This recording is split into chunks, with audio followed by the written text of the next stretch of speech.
It's game time, baby, and we're rolling with the Berman Method Podcast, focused on treating problems and not symptoms. We're David going against Goliath. Goliath being the corporate medical system, big pharmaceutical companies, your health insurance companies. They will not prioritize your health. They'll choose profits over outcomes every single time. Their number one job is to deny. Their number two job is to deny. Their number three job is to deny again. And then their fourth job is to say, we'll get back to you. Yeah. Via snail mail and say, you've been denied. So here we are. We're back, baby. I'm Jenni Berman, physician assistant. Who are you? Dr. Jake Berman, and I'm feeling better about these video podcasts. Starting to get into a groove. We spent 230 episodes doing it behind the camera. Now we're in front of the camera. Yep. That was a new skill set.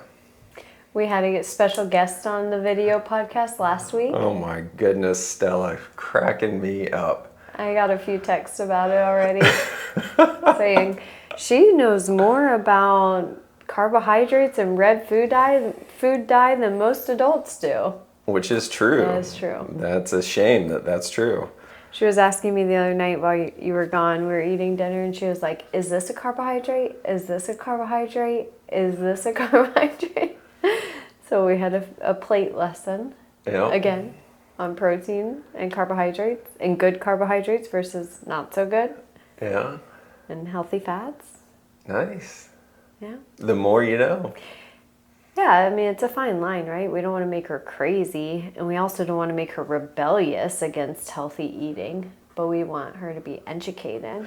That's the key, is be educated, know what it is. I still make bad decisions. I mean, I just did it. Traveling this past weekend, I bought a freaking burrito out of a vending machine.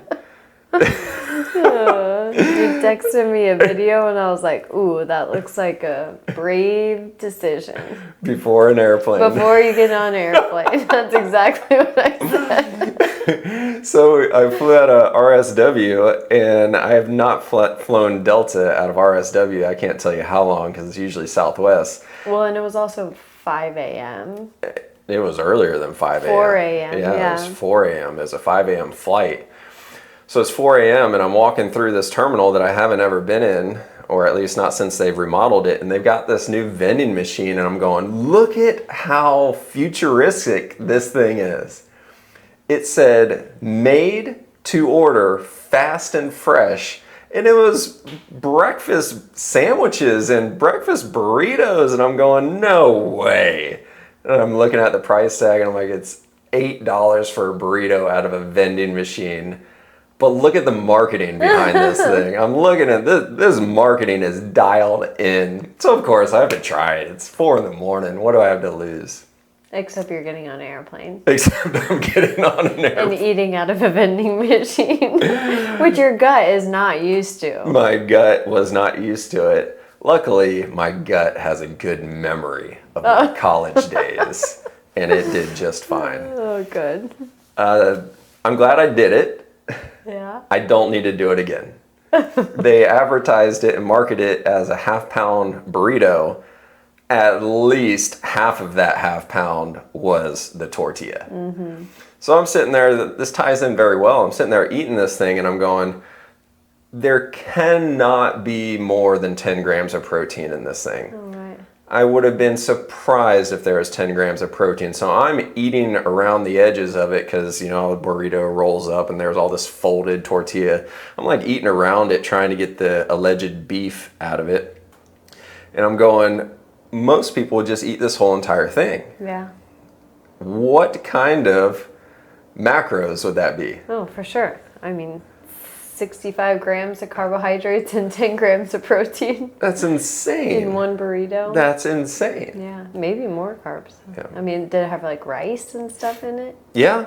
Oh, then yeah, the carbs, yeah, probably way more. Rice, beans. Oh, yeah. I mean, the tortilla itself is probably... It was a mini burrito. Like, it wasn't a real burrito. Again, it was great marketing. Okay. Like, it was this little tiny bite-sized burrito. with very minimal meat. Yeah. Okay.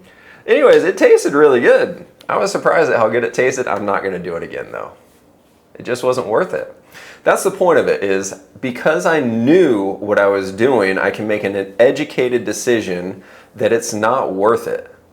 Versus if I didn't know what I was doing, I'd be like, wow, this is amazing. Look at this. Delicious. I'm getting a healthy burrito with protein out of a vending machine, and I'd do it again. Right. Well, yeah, it's all about the marketing, right? Like they market that these Pop-Tarts have protein in them, so they have to be good for you. Crustables. Uncrustables, yeah. Yeah, but just, yeah. So if you don't know how to read a label, that's problem number one. That is. I think this ties into what I actually wanted to talk about today, because this past weekend I was in Kansas doing some prep work on a hunting lease that we got out there, primarily for you. Whatever. My little bougie wife Oh over here. my God. That's not even true. And I went to Missouri to hunt by myself at 31 weeks pregnant, climbing trees that had no tree stands in them. I don't think I'm bougie. climbing sticks, not ladders. They had tree stands. Well, it had a seat. Yeah. I wouldn't call it a stand. It was seat. a lock-on stand, not a ladder stand. They are both stands. It was a seat, not a stand. There was no movement in that other than to sit or stand. And you were a champ. You did it. You did amazing. So the point is, I don't think I'm bougie hunting. So as I'm out there in Kansas by myself Saturday in 110-degree weather, I had to wear pants, full pants, and boots and long sleeve shirts because the chiggers and ticks are just absolutely insane this time of year. And last year when I was out there, I came home miserable. With chiggers. Like the chiggers just ate me alive. So this year I'm going, screw that. I'd rather die of heat exhaustion than spend 2 weeks scratching chiggers in my sleep. I'm grateful you didn't die of heat exhaustion. There were a couple of times where it was touch and go there for a minute towards the end of the day. But anyways, I'm wearing boots, like cowboy boots, for 2 days straight, which I never wear shoes. By the time I got done, my feet were hurting so bad, it probably took me close to an hour of walking around the house at the end of the day to get my feet back acclimated again. The reason why this is important is because shoes, this is the punchline right here, shoes are the number one cause of non-traumatic pain in America. Of all pain? That's what I'm going with. Shoes are the number one cause of non-traumatic pain in America. Okay. Like, we can put our tinfoil hats on if you want and go down this rabbit hole, but I look at it this way, because I used to say that chairs were the number one cause of non-traumatic pain in first world countries, because when you sit, you get weak. Posture goes to shit, and that's what leads to all of these things happening as you get in your 30s, 40s, 50s, and 60s, and pains just come out of nowhere. But if you go even deeper on this thing, if you weren't wearing shoes, you're less likely to sit, because you usually wear shoes when you're going to work. Right. And shoes are essentially casts. Think about that. When you break your foot, you put your foot in a cast. The reason why is because you don't want it to move. Right. Immobilizes it. Immobilizes it. Yeah. How long do you wear the cast? 4 weeks, 6 weeks, 8 weeks. Yeah. Between Depending 4 and 8 weeks. Yeah. When you take the cast off, what does your foot look like compared to the other foot? Emaciated. Like, just completely atrophied, shriveled up, significantly visually smaller than the other foot that was not in a cast for 4 weeks. Weaker. Yes. Significantly weaker. Correct. Shoes are the same exact thing. You put your foot inside a pair of high heels and you wedge your toes into the front of that thing. Those toes ain't moving all day long. Right. And then you just walk around putting your entire weight on each step over and over again, and the toes are not moving at all. Your toes are attached to your forefoot. Your forefoot is how you get balance and stability and mobility that leads up to your brain to tell your brain that you're on solid ground or not, so that you can use the right muscles at the right time. Right. So that's an extreme example of a lady putting her foot in a pair of high heels, or man, like it is 2026, whatever you want. Yeah, whatever. Yeah, to each their own, right? A less extreme version of that is putting your foot into a shoe with an orthotic and then tightly lacing that tennis shoe. Mm-hmm. The lacing of it, or the orthotic, is giving the bottom of your foot stability. So now the muscles on the bottom of your feet don't have to work. Right. Then you tightly lace the shoe because you want your foot to be supported, right? Mm-hmm. Now your forefoot doesn't have to move, the midfoot doesn't have, nothing in your foot has to move. All you have to do is just let the foot kind of, even the Hokas, right? The Hokas have like this built-in rocker to them. So you don't even have to push off or anything, you just rock in these damn things. And the nurses and doctors in hospitals, they love them because they've never felt better in their life. Right. Until I knew that was coming. Until they take them off and then they try to do something without all of that amazing support. Now here's the reason why it's relevant, is because how many times have we talked about this topic in the past 5 years? 230 episodes. 100 episodes. Maybe not that many, but it's just kidding. It seems like a lot. About shoes and feet, you mean? I want to reference this study that was done, and this was one of the studies that really changed my outlook as a physical therapist when I was working for Aaron Robles in Jacksonville. They came out with this study where they hooked up a EMG. Is it EMG that lights up when different muscles? Yeah. Or EEG, yeah. EEG on the brain. So they hooked people up to an EEG on the brain, and then they moved all 5 fingers individually. Mm-hmm. And when you move all 5 fingers individually, 5 different distinct areas on the brain lit up for each finger. Okay. Then they put these people into a glove where the pinky, ring, and middle finger were all connected. They were all into one finger hole, if you will. The index finger was by itself and the thumb was by itself. So you essentially had 3 fingers. And then they had these people do exercises with their hands, and after 45 minutes of doing exercises with the pinky, ring, and middle finger all confined together, moving as one, after 45 minutes, those 5 spots on the brain blended into 3 spots on the brain. Now here's the thing that's really important. They took the glove off. Now all 5 fingers are moving independently again. But there was still only 3 spots on the brain that were marking when they were moving all 5 fingers individually. It took another 45 minutes of doing individual motion in each finger to get those 3 spots to turn back into 5 spots again. Wow. That's how quick your brain changes and adapts to, you don't use it, you lose it. It's the most efficient machine on the planet. So we like to sit here and kid ourselves that, yeah, well, I work out 3 times a week, so I can sit in a chair and that doesn't bother me, it doesn't affect me. I work out 7 days a week for an hour, but I wear shoes for 12 hours a day, it doesn't affect me. Bull crap! It affects you. There's over 100 muscles, tendons, and ligaments in your foot and ankle alone. Think of all the lights in your brain that have to light up to control all those spots. 100 ligaments, tendons, and muscles. Yeah. Okay. Then you put your foot into a shoe. That brain goes from like a Vegas casino to BFE out in Kansas where I was this weekend. It's like, oh, there's a light over there. There's one over there. Like there's no lights. It's out in the country. And then we take our foot out of the shoe and we want the brain to light up like a Vegas casino again, but it's still just here and there. Middle of the country in Kansas. Yeah. There's a light over there. There's a light over there. And then we wonder why we have plantar fasciitis. And it probably takes even longer for the brain to be able to get back to that casino after being in 12 hours, right? After being in a shoe 12 hours, it's going to take longer than 45 minutes, like you were just saying with the fingers, to get back to the brain actually functioning 100% and responding. I shouldn't say functioning, responding 100%. Yeah, if ever. It won't unless you do something specifically to make it happen. So what are you recommending? I'm recommending we never wear shoes ever again. I hear you.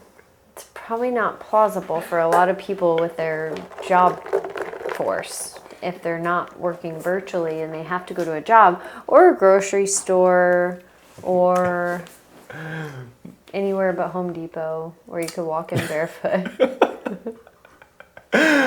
Oh my goodness. No, I think this ties back to how we opened up this episode. How we opened up this episode was you have to know what you're doing so that you can make a decision on if you should do it or not. Right. Every one of us has a pair of shoes in our closet that is horrible, myself included. Those boots that I was wearing this weekend, they are horrible as far as foot pliability, foot biomechanics goes, but they were the tool that I needed for the job. I was standing on screw-in pegs. Like, there's no other shoe in my entire closet that would have allowed me to stand on screw-in pegs out of a tree like a monkey hanging off of it 20 feet in the air with no safety harness or anything, trying to screw in another one. You should not say things like that out loud. It's just not safe. But the point of it is there was just no other shoe. I needed that tool for the job. But I also brought my other shoes that I'm training in for the High Rocks in. I think they're Ultras. These are new shoes that I'm trying out. I don't know. Because my thought was I'm going to get one run in. Look at that face. I was going to get a run in, which didn't happen. No, I could have told you that. For different reasons this time. I was just way too dehydrated. Yeah, you were worn out. You worked hard by yourself. Oh my God. There was no running happening. But the point is, it was two opposite ends of the spectrum. I knew that I was going to put my foot in a boot where the foot wasn't going to be able to work. But then I knew that I wanted to run, and I knew it was going to be a bad idea to go from complete stability to complete mobility too quick. So luckily I was too dehydrated because it would have not been good if I was in this boot for 10 hours and then the very next morning at 5 in the morning, I'm in this completely mobile shoe and asking my foot to do what it needs to do. There has to be a transition period even after just one day. So how did you do this morning, getting back to some exercise in your Ultras? It didn't feel as good as it did Thursday last week. Got it. And I'm sitting here going, crap. I mean, this is after just 2 days. Yeah. Luckily, yesterday, I spent a lot of time barefoot and trying to really wake things up. So this morning, it wasn't horrible, but it wasn't perfect. It's interesting. I just had a friend last week tell me that she doesn't like running in nobles. She's like, I feel like there's not enough support in my feet to run in nobles. And I run in nobles. That's all I wear when I run is nobles, like the cross-training nobles. But it's interesting how people think that they need support to go run in shoes, when really they shouldn't have support. You want your foot to work and the muscles to work. Yeah. You don't even like my nobles. I don't like your nobles, but they're better than Hoka's by a long shot. They're better than Nikes. Oh my God. Anybody listening right now that's wearing Nikes when you run, please, what are you doing? Stop it. If you want to guarantee that you end up on my schedule, if you want to be my job security, keep wearing your Nikes. Because you will end up... Nikes is what caused this whole thing. Back in the 90s, before 90s came up with that little air cushion on the heel, that did not exist. Before Nike made these things, it did not exist. They were completely flat shoes. Track shoes were just nothing but a thin piece of rubber. Like, it did not exist until Nike comes out and says, you know what? Let's put a cushion on these things. It completely changed the world for the worse. Yeah, remember the shocks? Remember the shoes that had the shocks? Oh my God. Are you I think I had a pair of those. Of course you would. You were so hood. Yep. So Nikes changed the world for the worse as far as physical goes, and Jobs changed the world for the worse with the freaking iPhone. It's like, oh my gosh, if you want to identify two things that have led to the demise of modern civilization, Nikes and the iPhone. Is that your opinion?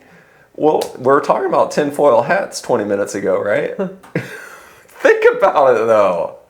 It completely changed running mechanics. Before Nikes came out with that air cushion, runners never landed on your heel. You wouldn't land on your heel. It freaking hurt to land on your heel.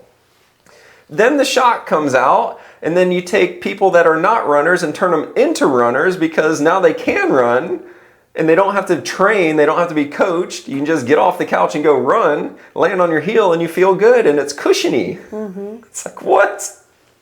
I have to say, I probably spent most of my childhood barefoot being a gymnast. Yeah. If I wasn't in the gym, we were out in the pool or on the boat, right? So other than school, having to wear shoes at school, I was mostly barefoot. So it's interesting. It's the way to be, and you don't understand it until you understand it. So growing up, I grew up like everybody else, in school, wearing shoes the majority of my day because I'm in school. Luckily in high school, kind of transitioned from shoes to more flip-flops. In college, still more flip-flops than shoes. But there still was a lot of time that I was wearing shoes compared to not. Compared to my dad, my whole entire childhood, never wore shoes. Never. Like not even flip-flops. Like I have to put on flip-flops to go to this restaurant. Okay, fine, I'll do it. The only time he would ever put a sneaker on his foot would be the 3 mornings out of the year that it was too cold to not wear sneakers. Yeah. And by the time 10 o'clock rolled around, it warmed up enough and the shoes were off. And I remember him saying, I cannot wear shoes because they give me headaches. And I remember thinking, you're so dramatic. That's not true. You're just being rebellious. But it's true. I remember at my wedding, our wedding, the dress code was boots, brown boots. He was not happy about it. So he bought this pair of boots 10 years before our wedding. They were collecting dust. So in college, I took the boots from his closet and I was wearing the boots. So then when it comes time for the wedding, I had another pair of boots for my wedding, nice pair of boots. I said, Dad, here's your old boots. You can wear these. I broke in. Within 30 minutes, he had traded with one of my other buddies who had a pair of shoes, and he's wearing shoes, and I'm going, what in the world is wrong with you? Mm-hmm. Now, fast forward, this is 2015, right? Mm-hmm. Fast forward, the first rule that I made when I opened up Berman Physical Therapy, myself, one-man band, was I'm not wearing shoes anymore. Yeah. Fast forward 10 years later to 2025, I had not been wearing shoes 8 to 5 for 10 years. Mm-hmm. Now, when I put my foot into a boot, I cannot wear boots on an airplane. Because if my foot is confined in one of my cowboy boots and I'm just sitting there, my brain is going nuts thinking about my foot just being confined in that thing, and it just goes crazy. And I'm going, oh my gosh, I'm turning into my dad. You used to always fly in boots too. I used to always. Yeah. Like that was my thing. Yeah. Now the thought of putting my foot into any kind of shoe on an airplane or car trip or anything, it's not even possible. It won't happen. Because over the now you're the dramatic one. Well, it's true though, because over the past 10 years, my foot has evolved. Like it went from being more narrow and rigid to now never wearing shoes. It just evolves and it splays out and it's working more efficiently. So you confine that thing. It doesn't like it. Yeah. It's not being dramatic. So sorry, Dad, for saying that, or thinking that you were dramatic. But I get it now. Mm-hmm. It's a real thing. Well, it's just like when we go to Jamaica, I mean, none of them wear shoes. The people in the resort, of course, have to. But outside the resort, none of them wear shoes. And their feet are definitely flat, but they don't have feet pain. So it's not the fact that they have flat feet that's causing their foot pain. That realization is what is it? Not stimulated. Gave me the inspiration for that chapter in my first book when I was talking about the foot was realizing when we went to Jamaica for the first time, at that point in my career, I'm looking around, I'm going, nobody wears shoes ever unless you're in the resorts. Right. Is it a coincidence that the only Jamaicans that I ever met that have any type of back pain or foot pain are the ones that work in resorts? Yeah. No. Mm-hmm. Okay, let's bring it back. Let's land the plane. The biggest thing that we want to do is we want to educate ourselves on what it is that we should do versus will do. I ate cannolis this weekend. I know I shouldn't. You ate a burrito out of a machine and a cannoli? Listen to all of the... Oh my goodness. Everything coming to light right now. What else? When the cat's away, the mice will play. What else do you need to admit to? Confession time. I think that's the big stuff. Burrito out of machine. Burrito out of machine. And cannoli. But I knew as I'm eating it, I'm going, this is doing nothing good for me except stimulating my brain because it's sugar straight to the bloodstream. I know that I'm going to have to pay for this later. See, you were educated. I was educated. You need to. Hey, here's the question that all these people are listening are gonna message you and ask is, well, if I shouldn't wear shoes, but I have to wear shoes, what shoes should I be wearing? Olakais have been my go-to for the past 5 years. Olakais are the Hawaiian brand, and they're keeping barefoot in mind when they're building it. So they're the least supportive shoe that I like. I really like these Altas that I've been running in. So I ran in my zeros when we did the High Rocks. I ran in my zeros and there's no support at all. And I was trained, I'm prepared, but what I was not prepared for was running on concrete for an hour and a half. Yeah. And it's like, okay, we've got to have some support when we're doing that because that's not natural. Mm-hmm. You know, the body wasn't built to run on concrete for an hour and a half. The body was built to be able to run on the ground for an hour and a half, but concrete is not natural. That's a man-made thing. And that's a lot of our training is in the grass because we run behind the house, which is all grass and dirt and gravel. Yeah. And that's where we do a lot of our training. Yeah. But then we got to High Rocks and we're like, oh, we got to run on hard ground. On concrete. Which most think that running in grass and gravel and rock is harder because you don't have that hard stability, which it is. You have to activate more of your glutes and your quads. But yeah, okay, so go back. So I had to do something different because running was my weakest link, and part of it was, yes, I wasn't trained properly because I despise running. But secondly, my feet were so beat up, battered, and abused by the end of that thing after running on concrete and zero support. There's shoes are called zeros because there's literally zero support. Yeah, they're like barefoot shoes. Yeah, they're the original minimalist shoe. So I'm like, okay, I got to do something different. Did a bunch of research through chat, and chat recommended these 5 shoes, and I went with the one that had the best reviews from people telling similar stories as me, and they're these Altas, and I've been running in them, and my foot is still able to work, but it's given me enough support so that when I do run on the road, I'm like, oh wow, yeah, I can definitely feel a difference. So we need to know what it is that we should be doing and then balance that with what you're currently doing. So when you lace up your shoes right now this morning as you're listening to this, if you're driving to work in a tennis shoe that is tightly laced, you know that you're doing something wrong. Versus drive to work barefoot, and when we get to work, put your shoes on and just barely lace them tight enough so that they don't slip off your heels. Like, you don't want to wrench these things down. They should be so loose that you could easily kick them off, but not so loose that they slip on your heels when you're walking. Right.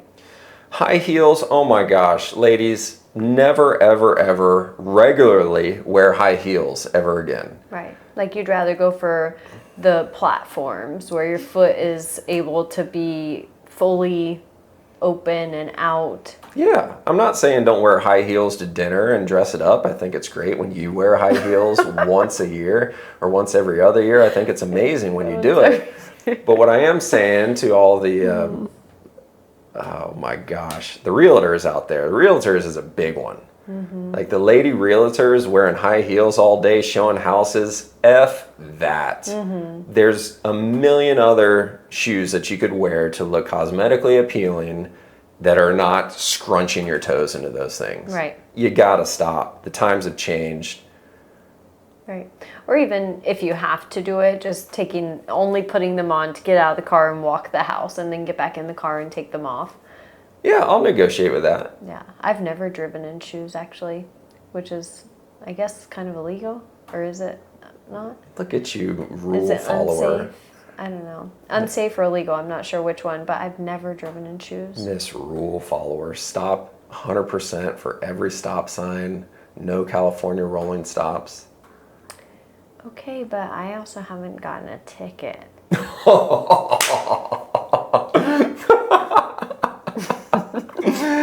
Oh my gosh, I got my first ticket since we first started dating 20 years ago this weekend. Since you got 2 in 1 weekend, the first weekend we started dating. First weekend we started dating, I got 2 tickets in the same weekend. One to go to her and then one on the way home. Talk about how scatterbrained I was. So that was the last time I got tickets. So I get one this weekend because my flight, again, was a 6 a.m. flight. So I had to be there at 4:30 because I had a rental car and it was an hour and a half away from the house. So I'm up at 2:45. I left the house by 3 a.m. and I'm driving in no Townsville, America. And of course, it's one of these it didn't even have a traffic light. But it was one of these towns where it goes from 70, 65, 55, 45, 35, and I missed the freaking 35. Oh, the 35. I hit the 45, Yes. but I missed the first 35. So then I see the second 35, which I think is the first 35, and as I see it, I hit the brakes to start decelerating. The second I hit the brakes, the freaking lights are on. It's 3:15 in the morning. I'm sure she thought that I was drunk or something because it's technically Saturday night. It's Sunday morning. And I'm going, are you freaking kidding me? She goes, I clocked you at 51 and a 35. I said, okay. Thought it was still 45. Brings back my $250 ticket. I'm like, okay, I'll contribute to your local economy. Thank you very much. I appreciate your service. I must go catch this flight now. I didn't mean to call you out there, but I'm just saying I'm a rule follower. But it does well. I tried. That was not intentional. You did try. I was not intentionally speeding. Yeah. You did try to follow the rules for once, and it still bit you. Oh my goodness. That's why you just shouldn't follow the rules. See? What good does it do me following the rules? You still get in trouble. All right, let's wrap this up. Just know what shoes you're wearing. Know the decisions that you're making. If you're sitting at a desk all day, kick your freaking shoes off and push your big toes into the ground. Wake the muscles up. You should not be wearing shoes if you're not moving. Like you shouldn't be doing it. You're wearing shoes right now as we're podcasting, and I'm going, I have a headache just watching you sit there. I've been spreading my toes out. Luckily, you have shoes that can actually splay out versus Nikes. They just wedge your freaking foot into the toe. And I don't wear the same shoes every day. You do change it up. I wear different shoes. Sometimes I wear like my trainer nobles, which which ones are they? Anyway. Oh yeah, the regular trainer nobles, which are a little tighter and more narrow. And then by the end of the day, my feet are not that happy. So then when I wear my cross trainers, which are the wider ones, then it feels better. Yeah, I definitely know every day when I wear different shoes, like how my feet are going to feel by the end of that day. But I got to change it up, make them keep guessing. That's how I can keep the muscles working. Yeah, I change it up by never wearing shoes. I wear shoes to walk from upstairs to downstairs so my feet don't get disgusting, because I don't want disgusting feet walking into our house. Yeah. But that's about it. In our house or the office? Upstairs to downstairs? Here? Well, at the office. I care more about our house than the office, right? No. Like, I don't walk into the office with disgusting feet. No, you don't. No, I don't. You walk in the house with gross feet unless I'm like, go wash your feet.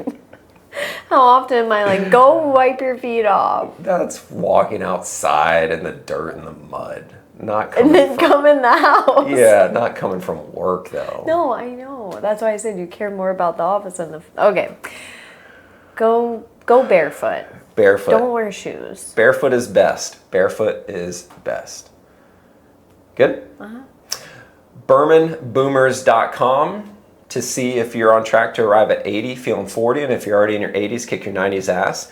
Please share this episode with everybody that you know that wears shoes all day, every day. That person that says, I have to wear shoes in my house because I have these marble floors and my feet will hurt. You gotta get over it.